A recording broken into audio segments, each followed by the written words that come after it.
like Cassie.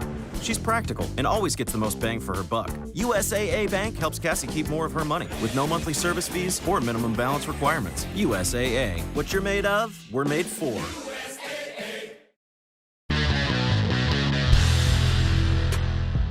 Here's a story for you that really bites. Why no aquarium in the world has a great white shark. Even if you absolutely love aquariums and have been to dozens of them, there's one sea creature you'll never ever come across there. Not a single aquarium in the world has a great white shark. At this point, you might be wondering why that is. Is the great white not cool enough to be put on display? Are people afraid of being attacked, even when these animals are confined within thick walls made of special glass? Not exactly. Go ahead and hit that subscribe button to stay with us on the bright side of life, where you'll see this and tons of other mysteries revealed. First of all, let's see if you can remember what a great white shark looks like so that you can distinguish it from any other shark species. You know, in case you happen to encounter one, hopefully not face-to-face of course, because then you'll need a bigger boat. These massive fish can be spotted in cool coastal waters all over the world. Great white sharks can be gray, brownish, or almost black, but their underbelly is always white, hence the name. They usually grow about 15 feet in length, although the largest members of this species can get as big as 20 feet long. As for their weight, it can reach a whopping 7,000 pounds. They use their extremely strong tails to propel their bodies through the water at a top speed of 35 miles an hour. The mouth of a great white shark is amazingly well equipped and decorated with 300 razor-sharp teeth. These triangular chompers are arranged in 6 and sometimes even 7 rows.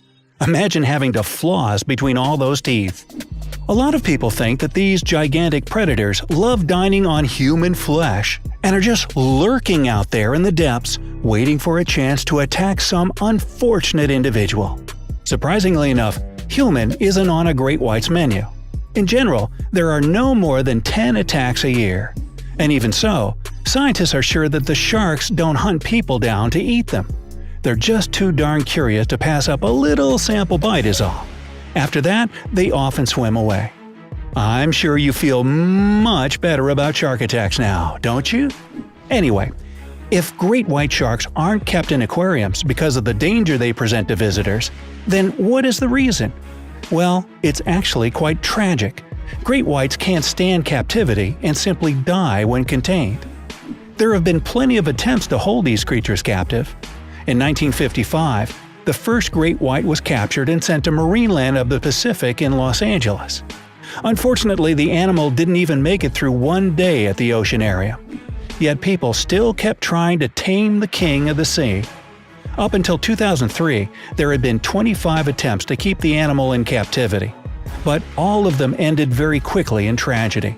For example, in 1992, a young shark, no more than a year old, was brought to the Steinhardt Aquarium in San Francisco and transferred to a 100,000-gallon tank. It died of shock within a day. The SeaWorld in San Diego managed to keep a great white for 16 days back in 2003, but they ended up deciding to release the animal back into the ocean. The longest a shark has ever stayed in an aquarium was 2,000